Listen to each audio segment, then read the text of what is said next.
Welcome back once again. Thank you for flying. Thank you for taking time out of your day to watch this terrible Let's Play of a game from 57 years ago. Someday that's gonna be the accurate number, assuming this video's still up by then. Many years from now. You think people will still be making Let's Plays of Pokemon Gen 1 when the game's 57 years old? You think Let's Plays will even be a thing by then? Do you think Civilization will even still be standing by then? So many questions, so little time. So many different things to do, but there's no time. Been listening to the Sonic R soundtrack quite a bit lately. I like the picture the YouTube video uses for the Sonic R soundtrack where they've got Sonic and it looks like he's printed on a vinyl. That vinyl pattern on overlaid on Sonic is just slick as hell. So kudos to whoever made that, whoever drew that particular artwork. You did a bang-up job. Believe that's a moonstone? Yep. But we don't really have anything to use it on yet, because, we want to wait for both our Pokemon in the team that can use a moonstone. We want to wait for them to have better moves first, because Clefairy's going to need Metronome and Minimize first, and Gladys is going to need something else, presumably. I'll have to consult Cerebi.net and see what moves we would want to learn, because that's the trade-off between evolving early and waiting, is you get better moves if you wait. The good things come to those who wait, as the Bible passage says. Yeah, that's what people came to this Pokemon Let's Play for. They wanted to hear Bible passages.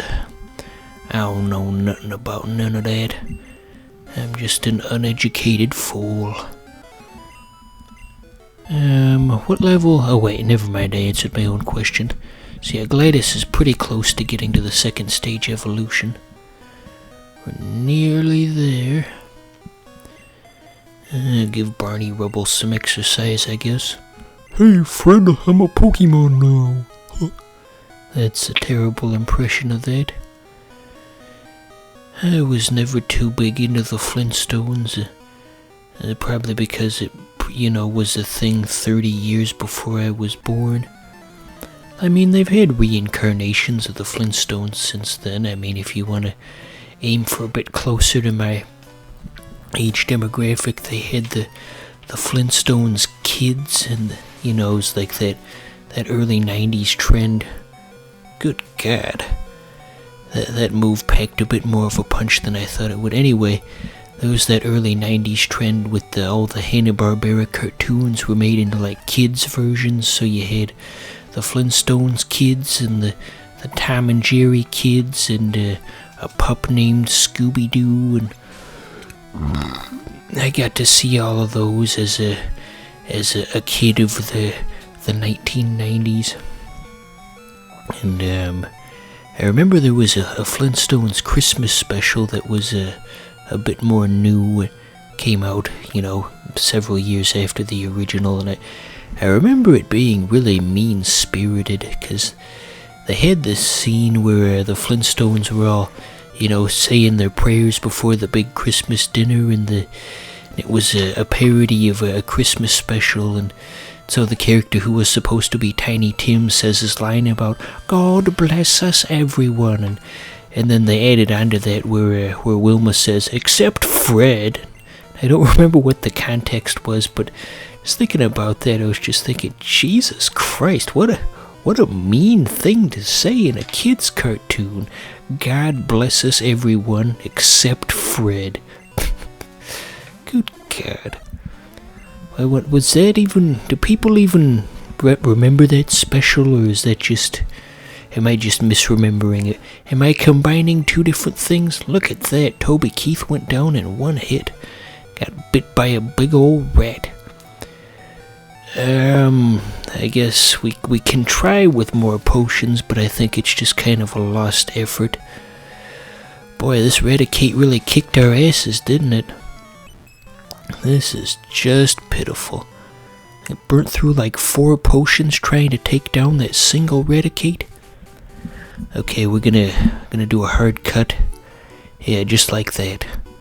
0 to hero, just like that.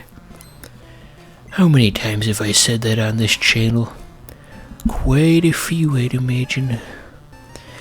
But it's okay though, Hercules was a good movie. At least I thought so.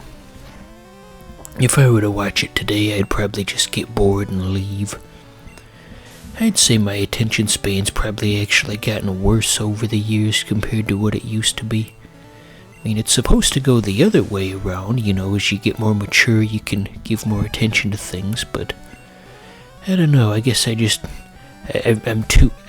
can already predict how, you know, movies and TV are gonna go, so I don't feel like spending time on it. I'm too experienced in that regard. Boy, we don't really seem to be doing any better than the last time with this Raticate, huh? Just tearing right through us.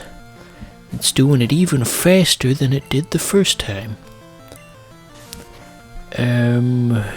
Jesus. Is this like a normal thing for people to struggle this much with this particular... I almost called it a boss battle. Anyway, I don't remember this being this hard in the previous runs. We got lucky that move failed though. Okay, yeah, we're gonna pull through. We got a Hail Mary pass from Barney Rubble over here. That's gonna push us right over the edge. What was I saying earlier?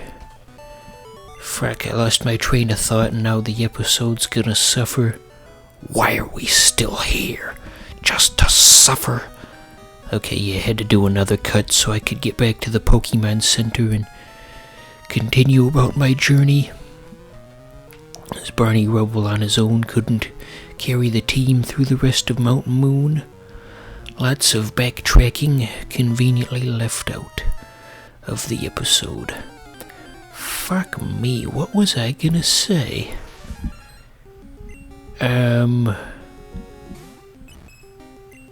Okay, there was the Flintstones kids and the Tom and Jerry kids and all those other early 90s. Oh, and there was Yo Yogi, that was a thing as well. And I remember we had an episode of Tom and Jerry Kids on VHS and rewatching it in the 2000s, and it's very dated, I gotta say. It's very much stuck in the early 90s.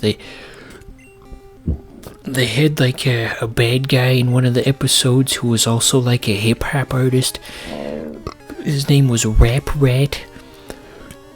And he was like a rat with a flat top, and he would like sing rap songs, and he would go commit crimes and such. And because I guess that episode of Tom and Jerry Kids really would have come out at the height of the war on drugs in the early 90s, and watching that in like 2007, it's like, what the hell even is this? Where did we find this tape? My God. Probably got it at a garage sale or something. Yes, the simpler days when I could just sit around all day and watch extremely dated VHS tapes, and I feel like that had an impact on my development as a person. The fact that I was always 10 to 15 years behind on all the movies and TV at the formative age of 12, and it was 2007, but I was just stuck with all these old ass tapes of 90s media. You had Tom and Jerry Kids, and you had Feifel Goes West, and Toy Story 1 and 2, and Mouse Hunt, and I still found them interesting, but they weren't the current things. I was already out of touch with the cool people, even back then. And I think that definitely had an impact on me in terms of, preferring old media to new stuff, because, that's what I had. I mean, we're looking at old media right now. So, you guys ever visited the Lost Media Wiki? That's a fun place. Kinda spooky, though. Reading about all those missing movies and TVs and theories about where they went and scary stuff. And some of it gets kinda graphic, honestly. I mean, I can't think of any examples right off the top of my head, but it's out there.